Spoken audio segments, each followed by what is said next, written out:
Last lecture में हमने क्या करा था, गॉस लॉ पर न्यूमेरिकल करा था, है ना? समझ में आया न्यूमेरिकल? उसमें इलेक्ट्रिक फील्ड कैसी थी, वेरी थी, पोजीशन के साथ साथ चेंज हो रही थी। बताओ। तो गॉस ने कहा था अगर हमारे पास कोई क्लोज सरफेस है और इसमें चार्ज रखा हुआ है, तो इस चार्ज की वजह से क्या बनेगी, इलेक्ट्रिक फील्ड। और इलेक्ट्रिक फील्ड जब किसी सरफेस पे पास होती है तो उसको हम बोलते हैं फ्लक्स। तो फ्लक्स कितना बनेगा हम निकाल सकते हैं। फ्लक्स एक तो तरीका होता है ये कि क्लोज इंटीग्रल कर दो आप किसका, ई डी ए कॉस थीटा का, तब आ जाएगा फ्लक्स। या इसको ऐसे ना निकाल के हम कैसे कर सकते हैं, जितना चार्ज है अंदर वो लिखो क्यू इनक्लोज, और मल्टीप्लाई या डिवाइड कर दो किससे, एप्सिलॉन नॉट से। मल्टीप्लाई करोगे तो 1 एप्सिलॉन नॉट से करोगे, डिवाइड करोगे तो केवल एप्सिलॉन नॉट से करोगे। इतना फ्लक्स इससे निकलेगा। हमने देखा था ये फॉर्मूला बिल्कुल सही है, क्योंकि हमने इसका एक एप्लीकेशन भी करके देखा है ना। अब हम बात कर रहे हैं इसके प्रूफ की। प्रूफ की बात कर रहे हैं। तो प्रूफ करने के लिए इसको हमें एक सरफेस लेना पड़ेगा क्लोज। और वो क्लोज सरफेस पता है कैसा होगा, किसी भी शेप का हो सकता है। क्या बोला मैंने, एक क्लोज सरफेस लेंगे और वो किसी भी शेप का हो सकता है। कोई शेप गॉस ने ये नहीं कहा था कि शेप फिक्स होनी चाहिए। ध्यान सुनो, अभी मैं कुछ पॉइंट लिखवाऊंगा गॉस के नियम के, वहां भी बताऊंगा। तो वैसा भी सरफेस हो, बस कंडीशन ये है सरफेस कैसा होना चाहिए, क्लोज होना चाहिए। क्लोज सरफेस क्या होते हैं, जो वॉल्यूम को एनक्लोज करते हैं अपने अंदर, उनको क्लोज कहते हैं। तो ये क्लोज सरफेस ले लिया मैंने, 3D है, 3D 2D में मत जाना, 3D बॉडी है। और इसके अंदर मैंने कहीं पे क्या रख दिया है, पॉइंट पर, सपोज करो इस पॉइंट पर, ओ पॉइंट पर मैंने चार्ज रख दिया, सही। अब ये चार्ज इस पूरे सरफेस से क्या निकालेगा, इलेक्ट्रिक फील्ड। इलेक्ट्रिक फील्ड निकालेगा, फ्लक्स बनेगा। अब उस फ्लक्स को हम निकालते हैं और इस फॉर्मूले को प्रूव करते हैं। तो देखो, सबसे पहले मैं इस, ये जो 3D बॉडी है इसका एक छोटा सा एलिमेंट ले लेता हूँ, ये वाला। इतना एलिमेंट ले लेता हूँ। इसका पूरा सरफेस एरिया होगा कुछ ना कुछ ए होगा। मैंने इतना एलिमेंट लिया तो इसको क्या कहूंगा, डी ए कहूंगा। अब ये D A element, area element, इस जहां पॉइंट जो जिस पॉइंट पर ये जो चार्ज रखा है उससे कुछ ना कुछ एंगल बनाना होगा, बताओ। इस पॉइंट से कुछ ना कुछ क्या बनाना होगा, एंगल बनाना होगा। एंगल बनाना होगा। ये एंगल कैसा है, प्लेन एंगल है या सॉलिड एंगल है, बताओ। ये जो एरिया एलिमेंट इस सेंटर, इस पॉइंट पर, सॉरी सेंटर नहीं, इस पॉइंट पर जो एंगल बनाएगा वो प्लेन एंगल होगा या सॉलिड एंगल होगा, बताओ कैसा होगा। सॉलिड एंगल होगा, बिल्कुल सही, क्योंकि ये बॉडी 3D है। देखो 3D में इमेजिन करो, 3D कोई बॉडी है, अंदर चार्ज है ओ पॉइंट पर, अब उसका एक पार्ट उससे एंगल बना रहा है, तो ये कैसा एंगल आया, सॉलिड एंगल आया। और सॉलिड एंगल को हम क्या कैसे लिखते हैं, ऐसे करके गोला करके लिखते हैं, ये पढ़ा चुका हूं पहले ही। और इसका सिंबल क्या होता है, डी ओमेगा। डी ओमेगा लिखेंगे ना, ओमेगा का मतलब तो 4 पाई हो गया। अरे सही बात है। अब मेरी बात बहुत ध्यान से सुनना। अगर मैं इस 3D सरफेस को, अगर मैं स्फेयर ले लेता, क्या ले लेता, जैसा कि मैंने लिया था अभी पीछे, आपको याद है कहीं पे जब एप्लीकेशन कराया था तो स्फेयर लिया था। स्फेयर लेने में और इस बॉडी को लेने में डिफरेंस क्या है वो समझो, फर्क है दोनों को लेने में। अगर आपने स्फेयर ले लिया और स्फेयर के सेंटर पे क्या रख दिया, चार्ज, तो आप फिर इस स्फेयर का कोई सा भी एरिया एलिमेंट ले लो, इस एरिया एलिमेंट की डायरेक्शन किधर होगी बताओ, इधर ये वेक्टर इधर होगा, परपेंडिकुलर होता है। और जो इलेक्ट्रिक फील्ड होगी ना इस चार्ज की वजह से, वो भी किधर होगी, इधर ही होगी। वो भी किधर होगी, इधर ही होगी। यानी डी ए और ई के बीच जो एंगल बनेगा वो क्या होगा, जीरो होगा। कोई सा भी एलिमेंट ले लो, यहाँ ले लो, यहाँ ले लो, यहाँ ले लो, हर जगह जो इलेक्ट्रिक फील्ड होगी वही एरिया वेक्टर की डायरेक्शन होगी। तो ये एंगल कितना बनेगा, जीरो। लेकिन ये बॉडी जो ली है हमने, ये स्क्वायर नहीं है। तो यहाँ एरिया की डायरेक्शन कुछ भी हो सकती है, लेकिन इलेक्ट्रिक फील्ड तो ऐसी जाएगी सीधी। तो यहाँ इलेक्ट्रिक फील्ड और एरिया के बीच एंगल जीरो नहीं होगा इस केस में। इस केस में जीरो होगा ऑलवेज। तो ये आसान तरीका है समझने का बहुत। ये हमने कोई भी बॉडी ले ली तो थोड़ा सा अलग हो जाएगा। तो देखो अगर डायरेक्शन बनाओ तो क्या बनेगी, मैं एरिया वेक्टर की डायरेक्शन बनाऊं उसकी, तो ये क्या बनेगी बताओ, परपेंडिकुलर। ऐसा एरिया तो ये गया परपेंडिकुलर, ये क्या आ गया आपका डी ए वेक्टर। और इलेक्ट्रिक फील्ड कैसे जा रही है ऐसे, है? तो ये तो ये क्या आ गई, ऐसे जा रही है ना इलेक्ट्रिक फील्ड, ये ऐसे करते हैं, तो ये क्या आ गया ई वेक्टर, और ये दोनों के बीच क्या बन गया एंगल। ठीक है, दिखाई दिया आपको एंगल थीटा। इस केस में नहीं होगा ये कभी भी ऐसा, स्फेयर में हमेशा ई और ए के बीच जो एंगल रहेगा वो क्या होगा 0 होगा। अब हमने जनरल केस लिया है अलग, तो इसको हम प्रूव कह सकते हैं गॉस लॉ का इक्वेशन।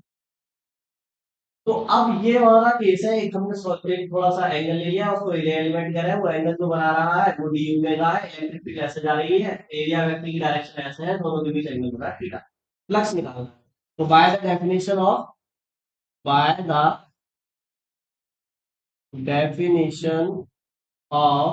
इलेक्ट्रिक फ्लक्स, मैंने आपको इलेक्ट्रिक फ्लक्स की डेफिनेशन बताई है और उससे फ्लक्स निकालना सिखाया है, तो आप वो डेफिनेशन लगाए, गॉस का नियम भी भूल जाए।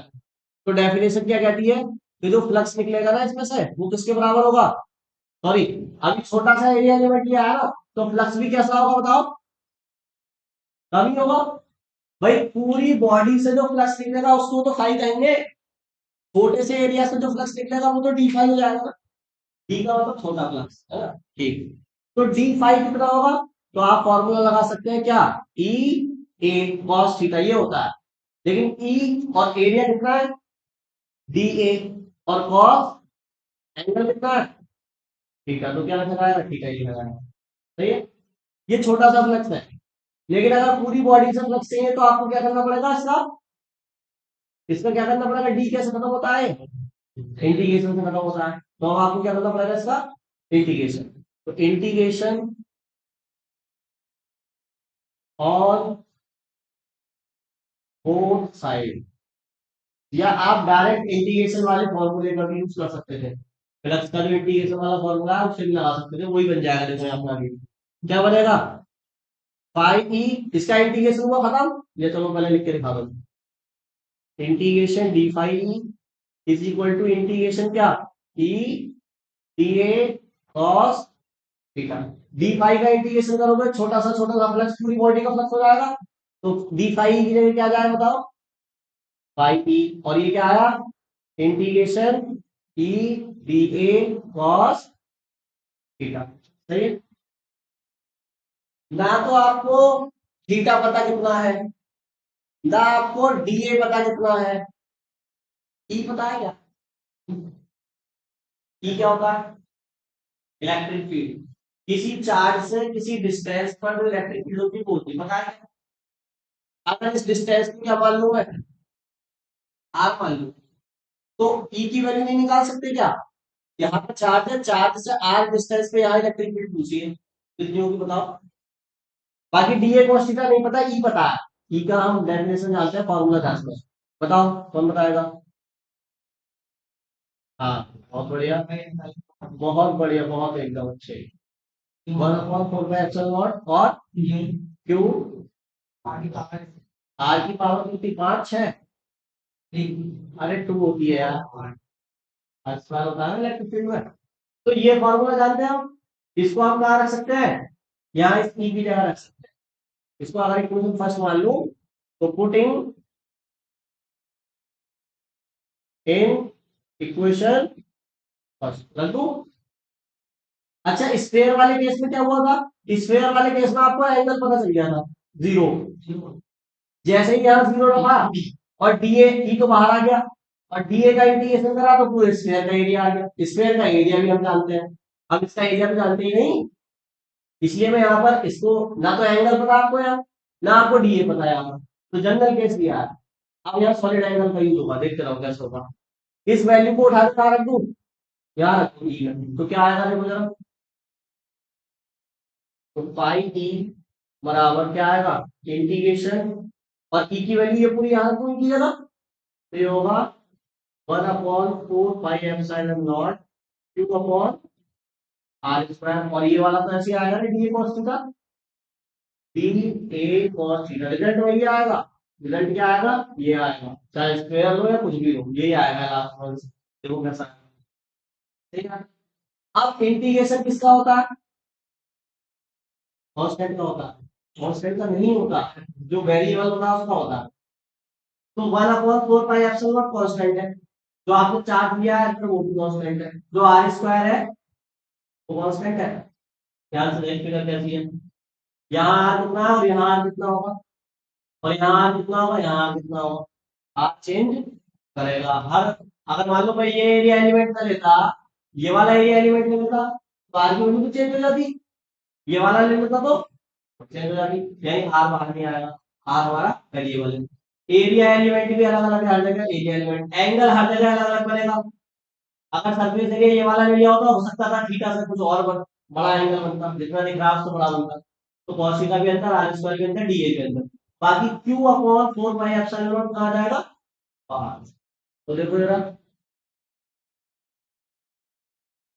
इसको क्यू का 1 से इंटू करा दो, क्यू अपॉन 4 पाई लिख लेता हूँ, ठीक है, क्यू अपॉन 4 पाई एप्सिलॉन, अंदर क्या आएगा, डीए cos थीटा अपॉन में क्या, बताओ ये फॉर्मूला देखा देखा नहीं लग रहा आपको, ये चीज देखी देखी नहीं लग रही, d a cos theta upon r square क्या होता है, डी ओमेगा होता है।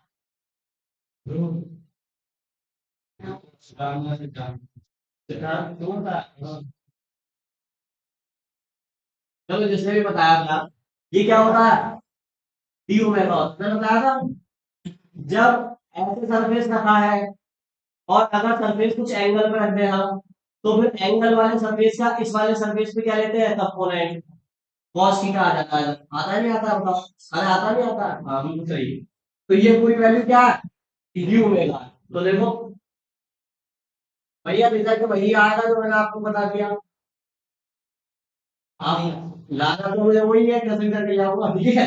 तो ये क्या हो जाएगा, D omega integration D omega, D omega का इंटीग्रेशन करेगा क्या आएगा, जल्दी बता, 4 पाई है, अरे ओमेगा आएगा, 4 पाई तो आएगा, डी ओमेगा का इंटीग्रेशन ओमेगा ही तो आएगा, और ओमेगा की वैल्यू कितनी होती है, कितनी होती है, 400 720, यानी 4 पाई क्या होती है, तो Q upon 4 pi epsilon not into क्या, अरे ओमेगा की वैल्यू 4 पाई, ओमेगा क्या है, पूरा एंगल है, पूरा पूरा स्क्वायर मतलब पूरी बॉडी को एंगल बनाएगी सेंटर, वो 4 पाई के बराबर होता है, 4 पाई से 4 पाई कितना आया प्लस, तो मान ही रहे बॉस की बात, मान ही रहे तो बॉस बार बार शुरू कर रहे हैं अपना फॉर्मूला, अब तो मान जाओ, दूसरी बात होगी, लेकिन ये वाला एग्जाम्पल करके आएंगे, ठीक है, नोट करो, हेडिंग डालो, इंपॉर्टेंट पॉइंट्स,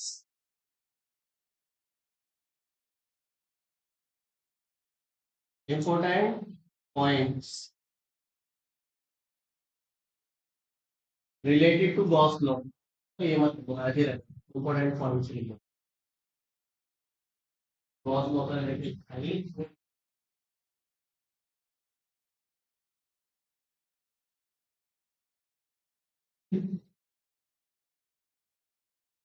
तो इसमें हम फर्स्ट पॉइंट यही लिखेंगे, क्या लिखेंगे, कि जो गॉस का नियम है वो ऑलवेज क्या होता है, वैलिड होता है, उसका शेप और साइज से बेटर नहीं है, बस कंडीशन ये है कि जो हमारा जो जो शेप है, जो जिसमें आप गॉस का नियम लगा रहे हो प्लेन सरफेस होना चाहिए, ठीक है। तो पहला पॉइंट लिख दो, देखो गॉस का नियम, गॉस का नियम प्रत्येक बंद पृष्ठ, गॉस का नियम प्रत्येक बंद पृष्ठ, चाहे उसकी आकृति तथा आकार, चाहे उसकी आकृति तथा आकार,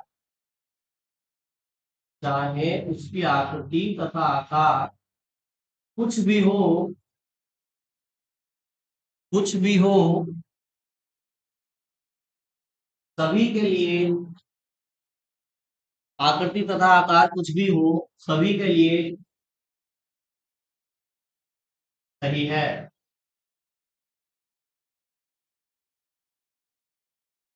Gauss law is valid for all shape and size. Gauss law is valid for all shape and size close surface. ठीक है, all shape and size close surface. पहला पॉइंट समझ गए, कुछ समझाने की जरूरत है नहीं, अभी मैंने पूरा प्रूफ भी कर दिया। सेकंड पॉइंट क्या कहता है गॉस का, देखो जरा देखो बोर्ड पर। सेकंड पॉइंट ये कहता है कि जो आप क्लोज सरफेस लेते हो ना, गॉस का नियम लगा के क्लोज सरफेस लेते हो, और ये जो फॉर्मूला है हमारा फ्लक्स का, गॉस के नियम का, ये वाला, इसमें क्यू क्या होता है बताओ, क्यू कौन सा आवेश, जो उस सरफेस के अंदर, यानी ऐसे अंदर वाले आवेश को क्या बोलते हैं, इनक्लोज्ड चार्ज। चार्ज कैसा, इनक्लोज, बंद वाला चार्ज। तो गॉस का नियम ये है, ये कहता है कि ये जो क्यू इनक्लोज है ना, ये क्यू इनक्लोज जितना भी इनक्लोज चार्ज होगा क्लोज सरफेस के अंदर, वो सारा का सबका सम है। जैसे फॉर एग्जाम्पल मान लो मैंने ये क्लोज सरफेस बनाया है, और इसके अंदर कई सारे चार्ज है, Q1 Q2 Q3, ऐसे करके कई सारे चार्ज है मान लो। सही है, तो ये जो क्यू इनक्लोज है ना, ये इन सबका क्या होगा, सम होगा यहाँ पे। मतलब बॉडी के अंदर जितना भी चार्ज है उसका टोटल करके आपको ऊपर लिखना है, ये नहीं कि केवल Q1 ले लिया और गॉस का नियम लगा दिया। अंदर तो Q2 Q3 भी है ना, तो यहाँ पर क्यू इनक्लोज किसके बराबर होगा इस केस में, Q1 plus Q2 plus Q3 के बराबर होगा। क्लोज सरफेस के अंदर जितना भी चार्ज होगा वो आपको इंक्लूड करना है। अब मान लो कोई चार्ज बाहर भी होता है, ऐसा करके होता है Q4, ये बाहर है, यहाँ होता है Q5, तो इनको भी इंक्लूड करना है क्या भैया, नहीं, इनको नहीं करना। तो केवल क्लोज सरफेस के अंदर है उनकी वैल्यू आपको यहाँ लिखनी है Q के अंदर, इनको आपको इंक्लूड नहीं करना। बात समझ में आ गई, देखो सेकंड पॉइंट में देखो।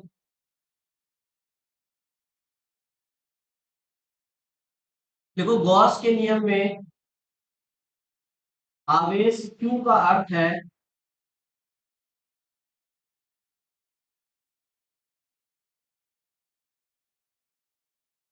गॉस के नियम में आवेश Q का अर्थ है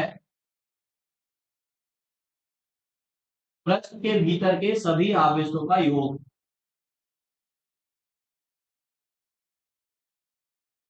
आवेश Q का अर्थ है पृष्ठ के भीतर के सभी आवेशों का योग।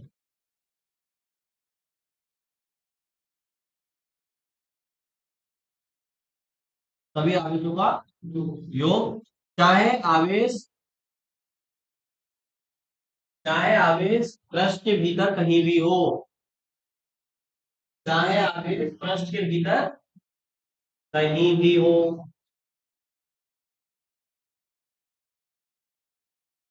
इंग्लिश में लिखो, in Gauss law, in Gauss law Q represent the, in Gauss law Q represent the total sum of charges, Q represent the total sum of charges inside the closed surface, inside the closed surface।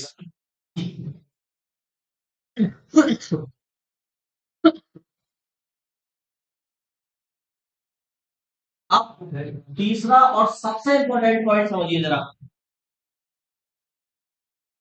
ये जो third point है ये सबसे ज्यादा important है, इसको समझना है आपको ध्यान से। न्यूमेरिकल इसकी के ऊपर दिया हुआ है थर्ड पॉइंट में, क्या बोल रहा है, ये जो गॉस का नियम है ना, वो आप ओपन सरफेस के लिए भी लगा सकते हो,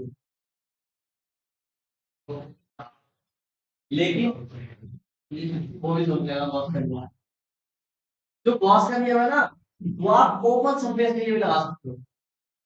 कंडीशन ये है कि आपको गॉसियन सरफेस बनाना पड़ेगा।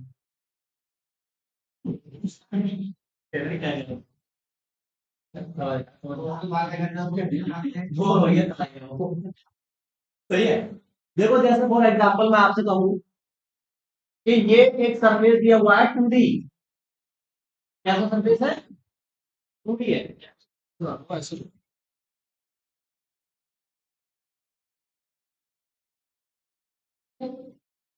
चलो ऐसे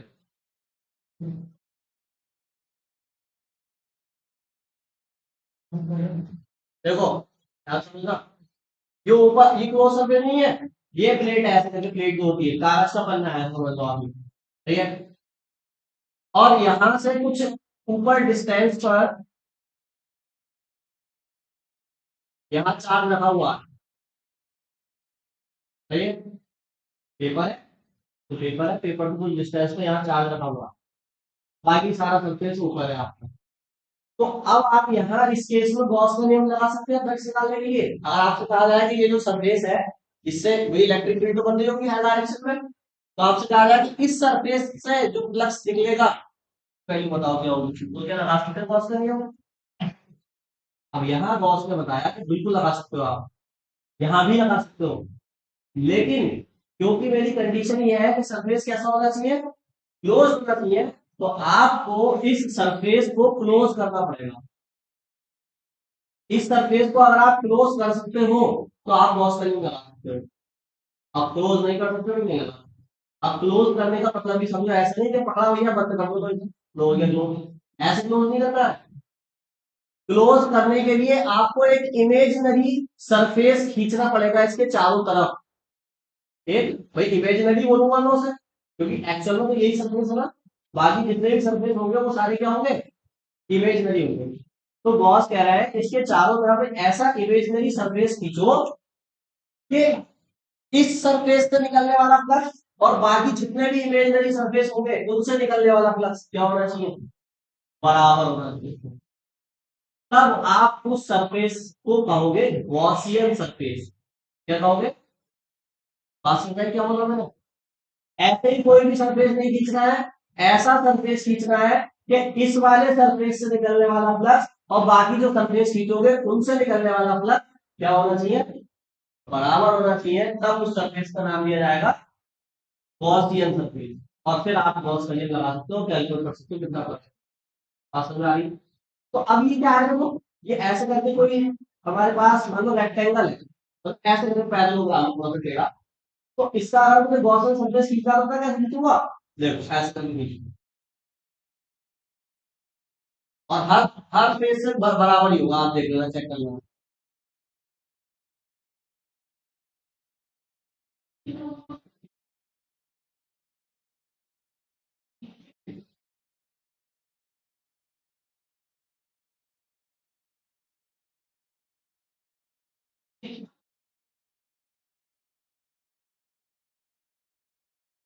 सही है। ये जो है ना एबीसीडी, सुना लो, जो एबीसीडी जो हमारा था पहले, ये वाला जो सरफेस है वो ये है, ए बी सी और बी, और इससे ऊपर चार्ज रखा था मैंने, ये चार्ज ऊपर। हाँ, अब यानी ये चार्ज कहाँ आ गया, इस सरफेस के बिल्कुल सेंटर में आ गया। ये जितने भी आपने दीवारें खड़ी करी है ये सारी इमेजिनरी है, और इन इमेजिनरी सरफेस को, ये जो इमेजिनरी सरफेस आपने बनाया है इसी को हम क्या करेंगे, गॉसियन सरफेस। अब बताओ जितना फ्लक्स नीचे वाले सरफेस से होगा उतना फ्लक्स इससे नहीं होगा क्या, उतना इसका होगा, उतना इसका होगा, क्योंकि इलेक्ट्रिक फील्ड लाइन तो हर डायरेक्शन में निकलेंगी ना, तो फ्लक्स तो हर डायरेक्शन में बनेगा। तो आप क्या करोगे, इससे निकलने वाला टोटल फ्लक्स निकाल दोगे, और जो टोटल फ्लक्स आएगा वो तो पूरे हर पूरे ट्यूब में से हो गया ना। भाई वो तो जो फ्लक्स आपने निकाला है ये क्यू अपॉन एप्सिलॉन नॉट, ये तो पूरे ट्यूब का है, हमें चाहिए किसका था केवल, एक साइड का। तो ये छह की छह साइड का फ्लक्स है, छह साइड है ना, मतलब छह फेज है, सॉरी साइड में फेज कुछ है ना, ये छह के छह फेज का फ्लक्स है। मुझे चाहिए कितने का था, क्या करूं, क्या करूं उसमें, ये तो सबका है, तो इसमें कितने से डिवाइड करनी पड़ेगी, एक का निकालना है तो, अरे ये छह का है तो छह से डिवाइड कर दोगे तो एक का ही तो बन जाएगा। तो इसमें अगर आप मल्टीप्लाई करते हैं 1/6 है, डिवाइड करते हैं 6 है, तो ये जो फ्लक्स होगा वो किसका होगा, केवल एक का होगा, 10 डिवाइड कर दिया तो एक का आगे निकल गया। ये सब 6 का था, सारे बेस उसका था। बात समझ आ रही है?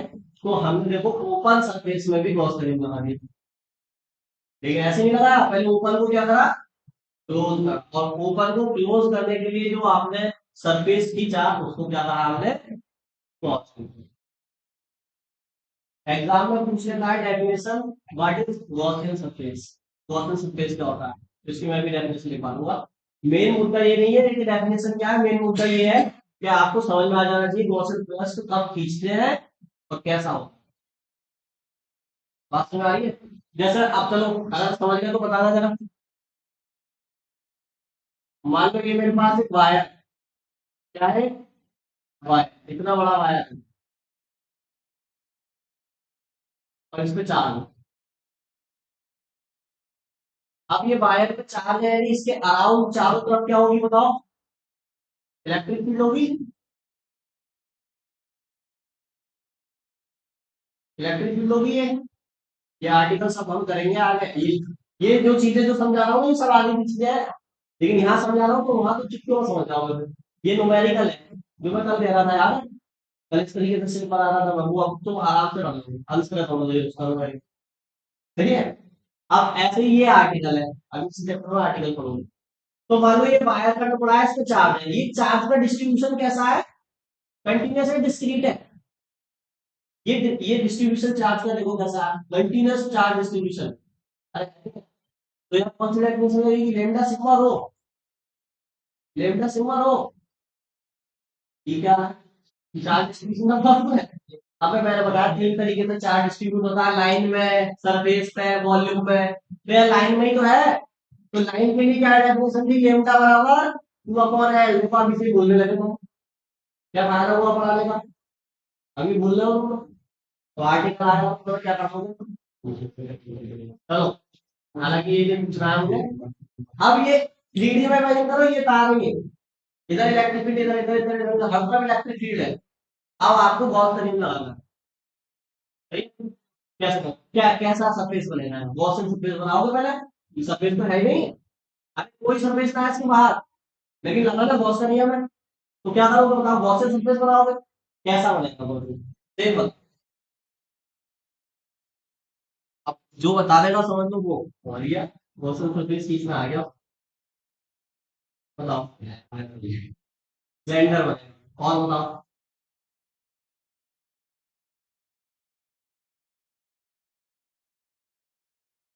कंडीशन ये है कि हर जगह से, उस सरफेस की हर जगह से फ्लक्स क्या होना चाहिए, बराबर होना चाहिए। देखो हर सरफेस से फ्लक्स बराबर था, तो ऐसा सरफेस खींच लो कि उसके हर एरिया से फ्लक्स निकालो तो बराबर आ, वही क्वेश्चन सरफेस होता है।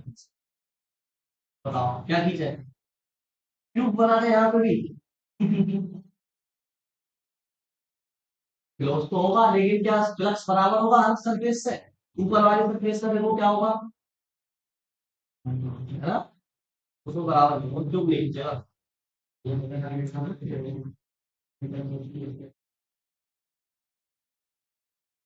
तो बता देते, और बताओ सिलेंडर कैसा वाला, ऊपर ऊपर ऊपर नीचे तो ऊपर होता वो, या क्लोज वाला, क्लोज वाला। और बताओ, बताओ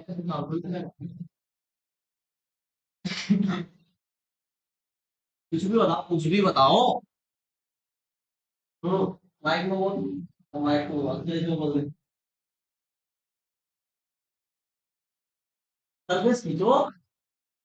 क्या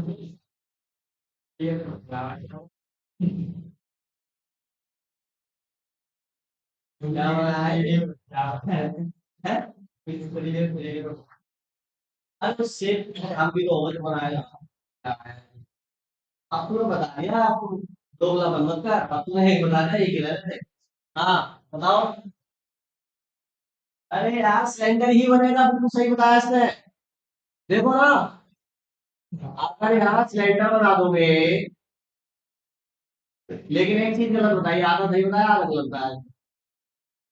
सिलेंडर बनेगा लेकिन कैसा वाला, हॉलो, और ऊपर से भी खाली खोखला, नीचे से भी खाली, ऊपर से भी खाली, ये वाला सिलेंडर बनेगा, देखना कहा ऐसे है, इलेक्ट्रिक फील्ड ऐसे आ रही है मतलब। तो कैसा सरफेस बनाया कि हर बराबर डिस्टेंस पे फ्लक्स बराबर हो। तो ऐसे करके गोल सरफेस तो आधा से ज्यादा। अब ऐसे चौकोर वाला सरफेस दिया हो तो कोनों की दूरी बढ़ जाएगी, सरफेस की दूरी कम हो जाएगी। तो क्यूब सर क्यूब और क्यूबॉइड तो भूल जाओ, क्योंकि कोने दूर हो जाएंगे और फेस पास हो जाएंगे। ऐसे करके देखो, ऐसे करके लगाओ तो। लेकिन अगर गोल सरफेस आएगा तो आपको पता है रेडियस क्या होगी हर जगह, बराबर होगी। तो जितना फ्लक्स यहाँ से निकलेगा, जितना फ्लक्स यहाँ से निकलेगा, उतना फ्लक्स यहाँ से निकलेगा, उतना फ्लक्स यहाँ से निकलेगा। कहीं भी कोई सा भी ले लो ये, हर जगह से फ्लक्स क्या होगा, बराबर। तो ये जो आपने सरफेस खींचा है इसको क्या कहोगे,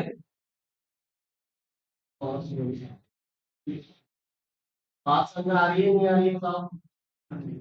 आ रही है, बात समझ आ रही है, आ गई यहाँ तक। चलो तब मान लेते एक बार बता दो। मान लो मेरे पास ये एक छोटी सी बॉल है और इस बॉल पे चार्ज है, इस बॉल पे चार्ज है, मुझे फ्लक्स निकालना है, कैसा सरफेस खींचेगा बताओ। बॉल है बॉल, थ्री में बॉल तो थ्री में होती है। आप बताओ है। हाँ चलो बॉल, अरे वो तो अंदर होता है ना चार्ज सरफेस के। ये गॉसियन सरफेस पे चार्ज थोड़ी है, अंदर है ना उसके। यहाँ तो सरफेस पे ही चार्ज है, तो गॉसियन सरफेस पे से बाहर निकलेगा ना। स्पेयर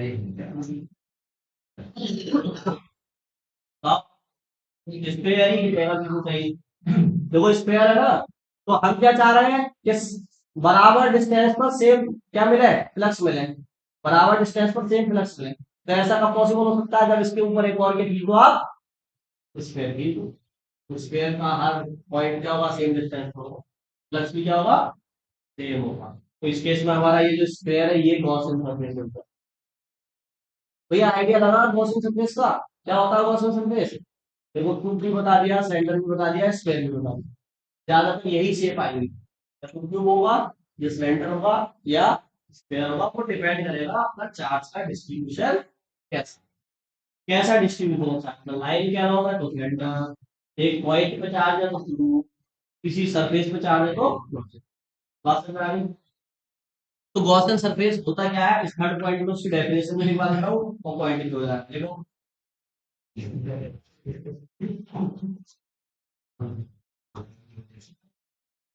देखो गॉस के नियम का प्रयोग करने के लिए, गॉस के नियम का प्रयोग करने के लिए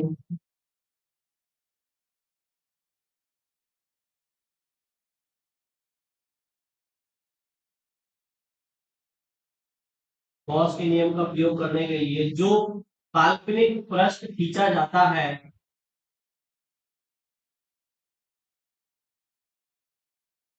जो काल्पनिक पृष्ठ खींचा जाता है उसे उसे गॉसियन पृष्ठ कहते हैं, उसे गॉसियन पृष्ठ कहते हैं। गॉसियन पृष्ठ के प्रत्येक बिंदु पर, गॉसियन पृष्ठ के प्रत्येक बिंदु पर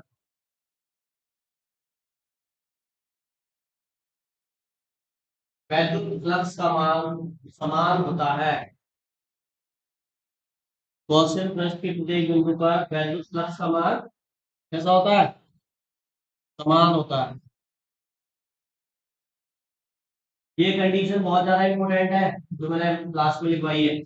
अगर समान नहीं होगा तो आप उसको फिर गॉसियन प्रश्न नहीं कह सकते, ठीक है। वो फिर वहां गॉस का नियम नहीं लगेगा। इंग्लिश में लिखो, an imaginary surface, an imaginary surface which can be drawn. ये डायग्राम बनाओ, देखो ये वाला भी बनाओ, ये वाला बनाओ, ये वाला बनाओ, तो मत बनाना, बनाना चाहे वो बना ले। और ये भी मत लिखना value. An imaginary surface which can be drawn to apply Gauss law is called Gaussian surface, is called Gaussian surface। At the Gaussian surface, ना ऐसे लिखो, at the every point of Gaussian surface, at the every point of Gaussian surface the magnitude of electric flux,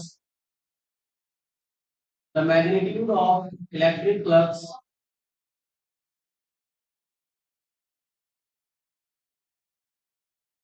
ठीक है, the magnitude of electric flux is same, same होता है। बस diagram बना बस ऊपर कैसे इसमें गॉसियन सरफेस हमारा कैसा है, सिलेंड्रिकल है, सिलेंड्रिकल। इसमें कैसा है, क्यूबिकल, क्यूबिकल। और इसमें कैसा है, स्फेरिकल।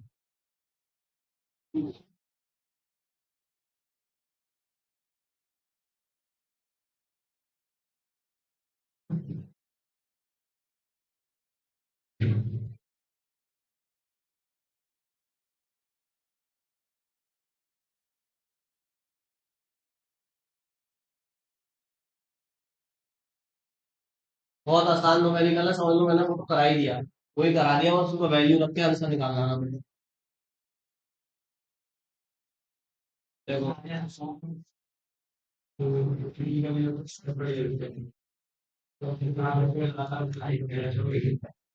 ये दिया हुआ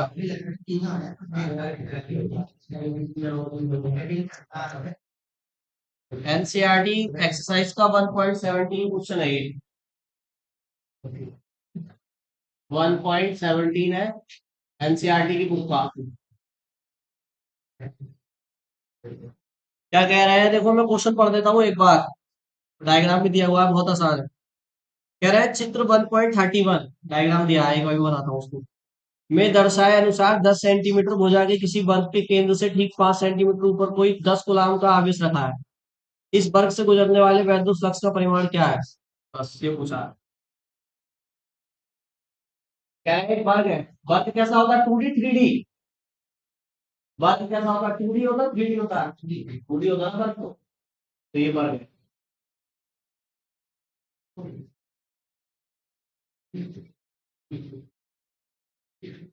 इसकी हर साइड कितनी है, तो कहोगे भैया वर्ग तो ऐसे बनता है, कैसे टेढ़ा मेढ़ा बना रहा हूँ वर्ग, ऐसा देख लो ना वर्ग को तुम, बस इसको हम ऐसे देख रहे हैं तो थोड़ा सा टेढ़ा दिखाई देगा ना, देगा भाई, अरे यार कागज का पेज है, ऐसे देख लो रख के, ऐसे देख लो रख के, हाँ तो वही है, इसकी सारी साइड कितनी है, ऐसा थोड़ा सा अजीब सा लगेगा ना, इस पे टू बनाओ तुम बहुत थोड़ा अजीब ये 10 सेंटीमीटर का क्या है, वर्ग है, इसका सेंटर का होगा, यहाँ कहीं होगा, सेंटर से 5 सेंटीमीटर ऊपर, ऊपर ऊपर कह रहे हैं ये वर्ग है तो ये ऊपर आ जाओ, ये नहीं कि यहाँ पे ऐसे चले जाओ, ऐसे ऊपर नहीं, ऊपर आना है आपको, जेड एक्सिस में आना है, ये एक्स वाई प्लेन में है तो आपको जेड प्लेन में आना है, ऊपर जेड एक्सिस में आना है, तो इससे कितने ऊपर आओ, 5 सेंटीमीटर ऊपर आ जाओ, मतलब ये जो डिस्टेंस है 5 सेंटीमीटर, और यहाँ क्या रहा है, चार्ज रखा है, चार्ज की वैल्यू दी हुई है, 10 कूलाम का चार्ज है, पॉजिटिव है, कैसा है, पॉजिटिव। कह रहा बताओ उससे कितना फ्लक्स निकलेगा, किस सरफेस से, ये जो स्क्वायर है इससे कितना फ्लक्स निकलेगा, बताओ, अभी बताई क्यों नहीं, ऊपर सरफेस हो गया, ऊपर को क्या करना पड़ेगा, जो, तो क्या खींचो तो बताओ, गॉसियन सरफेस, और कैसा गॉसियन सरफेस होगा, क्यों होगा, अरे क्यों भी तो होगा। अब देखो एक बात बताओ, कैसे, देखो ये पागल बनाते हैं बच्चों को, जो गॉस का फॉर्मूला है वो क्यू अपॉन एप्सिलॉन नॉट ही तो है ना, क्या इसमें कहीं भी स्क्वायर की साइड का यूज हुआ है, नहीं हुआ, क्या इसमें कहीं भी इस डिस्टेंस का यूज हुआ जहाँ चार्ज रखा है, नहीं हुआ, यानी ये साइड आपको कितनी भी दे, इसका कहीं भी न्यूमेरिकल में यूज नहीं होगा, हमें तो यूज किसका होगा, केवल चार्ज का यूज करना है, इसकी वैल्यू तो फिक्स है, बस चार्ज की वैल्यू से मतलब है, इसकी वजह से तो इसी को लिखा है, साइड वगैरह कुछ नहीं है, ये 10 कर दो, 20 कर दो, 50 कर दो, 100 कर दो, उसको कोई भी मतलब नहीं है। अब बच्चे क्या करते हैं, ये वाली वैल्यू तो मैंने यूज ही लगा, तो दी हुई है तो यूज तो होगी कहीं ना कहीं, तो मतलब गलत काट दिया, आगे बढ़ोगे। सही है। तो फिजिक्स में ध्यान रखो हर वैल्यू का यूज होता है, बस जितनी जरूरत हो उतना यूज करो। तो अब आप कर सकते हैं इसको, क्या बनाओगे, गॉसियन सरफेस, एक दूसरा डायग्राम बनाओगे क्यूब का, उसमें दिखा दोगे सरफेस कहां पर है, और ये फॉर्मूला लगाओगे, जो आंसर आएगा उसमें 6 से 6 से डिवाइड करना है, नोट करो।